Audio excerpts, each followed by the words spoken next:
এখন আমরা ঘর থাকি বাড়াইয়া রাস্তা তাইলাম আর আমরা প্রাইভেট গাড়ি আইছে রিজার্ভ গাড়ি কার এখনও রাস্তার মধ্যে আইছি আমরা সবাই কিন্তু এখন গাড়ির মধ্যে উঠলাম আগে মনাইন উঠছে পরে আমরা উঠলাম গাড়ির মধ্যে তো সাতও যাইতে প্রায় 2 ঘন্টা 2.5 ঘন্টা লাগবো এখন আমরা গাড়িয়ে হরাম যাইরাম মাত্র উঠছি তো যাইতে যাইতে 2-2.5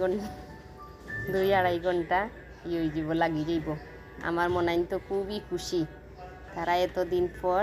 পিসির বাসার যার তারা খুবই খুশি এত আনন্দ তারা পাইছে যে পিসির বাসার যার আর তারা মনের আনন্দে আইজার কোনো কিছুই করছে না খাইছে না তো গাড়ির যার প্রচণ্ড বাতাস লাগের গাড়ির মধ্যে খুবই ভালো লাগের আবার অন্য গাড়িগুলাও যার দেখতে আসলে খুবই ভালো লাগের।